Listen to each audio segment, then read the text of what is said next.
अब हमने last video जो बनाई थी उसमें मेथड समझाई थी, अब हम 1.4 का एक क्वेश्चन समझा रही हूँ।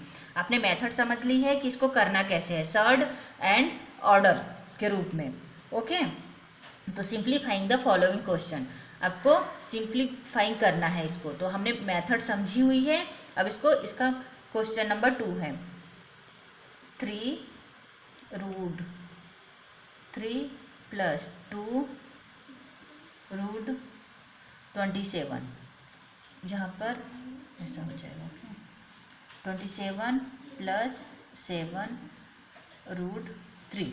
तो ये ऑर्डर ऑफ 3 नहीं है, ये ऑर्डर ऑफ 2 नहीं है, ये ऑर्डर ऑफ 2 है, ये भी ऑर्डर ऑफ 2 है और ये भी ऑर्डर ऑफ 2 है। ये नंबर्स बता रहे हैं आपको, ठीक है। ये 2√27 है, ये 3√33 है, 3√3 2√27 है, ये शॉर्ट्स में दिया हुआ है 7/√3। तो पहले हम क्या करेंगे, इसके फैक्टर निकालेंगे और यहाँ पर वही हमारी पुरानी मेथड एलसीएम के जरिए हम सॉल्व करेंगे इसको।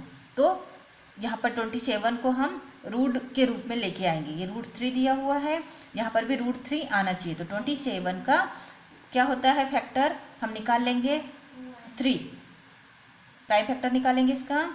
3 9 = 27, 3 3 = 9 और 3 1 = 3, मतलब 3 फैक्टर निकल गए। 27 को हम क्या लिख सकते हैं, 3⁻³ लिख सकते हैं, या क्या लिख सकते हैं इसकी जगह पे। तो देखो यहाँ पर हम लिख सकते हैं, ये है हमारा 3√3 प्लस ये 2 है, तो इसको लिख सकते हैं ये 27 है, यानी 3 × 3 ये लिख सकते हैं। जब भी रूट में रहता है तो पेयर बनाते हैं, पेयर से 1 नंबर बाहर आ जाता है और रूट हट जाता है। लेकिन यहाँ पर 3 है तो एक रूट में रह जाएगा, एक नंबर रूट में रह जाएगा। प्लस हम क्या करते हैं, यहाँ पर हमें रूट चाहिए तो हम यहाँ पर √3 है, इस √3 को अपॉन से हटाने के लिए √3 का यहाँ मल्टीप्लाई और डिवाइड कर देते हैं। √3 × √3। यहाँ पर देखो कभी भी क्या होता है, इस 1 को हम किसी भी रूप में चेंज कर सकते हैं। 1, ये 1 = हमने √3/√3 ले लिया। अगर हम यहाँ पर मल्टीप्लाई भी कर रहे हैं और डिवाइड भी कर रहे हैं, इसका मतलब 1 ही हो रहा है, लेकिन हमको ये 1 इस रूप में चाहिए यहाँ पे, तो हम क्वेश्चन के अनुसार उसको चेंज कर सकते हैं। अब देखिए यहाँ पर ये हो गया 3√3, ये स्टेप के बाद यहाँ पर आएगा, प्लस ये 2 है। अब यहाँ से पेयर बन गया तो पेयर में से एक बाहर आ जाएगा, तो ये 2 ऑलरेडी है, ये 2 लिख दिया, मल्टीप्लाई ये 3 बाहर आएगा पेयर से, तो 1 बच गया है तो उसको अंदर ही रहने देंगे, रूट के अंदर 3 बच गया है। प्लस ये √3 का हमने डिवाइड भी कर दिया, मल्टीप्लाई भी कर दिया, मतलब हमारा क्वेश्चन में कोई चेंज नहीं हुआ, क्योंकि ये डिवाइड भी हो रहा है, मल्टीप्लाई भी हो रहा है, तो इसका मतलब 1 होता है। तो 7√3 है, तो हमें चाहिए क्वेश्चन में चेंज चाहिए, इसलिए हमने जब भी हमें कुछ वो करना रहता है तो हम मल्टीप्लाई और डिवाइड करते हैं, उसका मतलब हम 1 ही कर रहे हैं उसमें, तो क्वेश्चन में उससे कोई चेंज नहीं होता है, लेकिन हमारे आंसर की ओर हम बढ़ जाते हैं। ओके, तो यहाँ पर आ जाएगा हमारा प्लस है। अब देखो यहाँ 7√3 है, तो ये 7√3, हमें ऊपर रूट चाहिए था √3, इसलिए हमने, और नीचे का रूट हटाना था, इसलिए हमने मल्टीप्लाई कर दिया और डिवाइड कर दिया। अब यहाँ पर ये √3, तो यहाँ क्या आ जाएगा 3। अभी हमने इसके पहले सीखा था कि रूट क्या होता है, ए हो जाता है, यहीं पे जस्ट हमने सीखा था कि रूट से जब मल्टीप्लाई होता है तो रूट का साइन हट जाता है, ए आ जाता है, वैसे ही यहाँ पर हो जाएगा। तो ये कर दिया हमने। अब इसके बाद इसको सॉल्व करेंगे तो ये 3√3, ये इसको ऐसा ही रखते हैं, प्लस 2 3 = 6 √3, उसके बाद प्लस 7 इसको हम लिख सकते हैं 7/3 अलग कर सकते हैं ये, क्योंकि ये मल्टीप्लाई में है तो ये मल्टीप्लाई में आ जाएगा। 7/3 को हमने अलग कर दिया रेशनल नंबर, और √3 इरेशनल नंबर को इसको अलग कर दिया।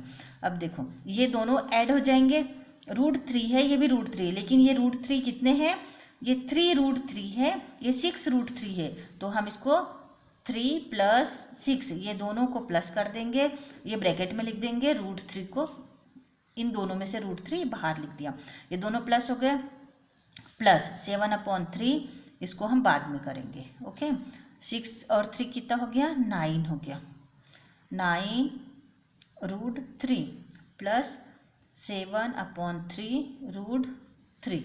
अब ये भी सॉल्व हो जाएगा, यहाँ पर भी √3 है, यहाँ पर भी √3 है, तो ये भी सॉल्व हो सकता है, हम एक साथ भी सॉल्व कर सकते हैं। आप कंफ्यूज नहीं हो इसलिए हमने अलग अलग सॉल्व किया 2 स्टेप में, ठीक है, 2 नंबर को हमने सॉल्व किया। अब ये यहाँ पर 9 + 7/3 ये लिख दिया हमने, ये ब्रैकेट लगा दिया क्योंकि ये √3 को हमने कॉमन ले लिया।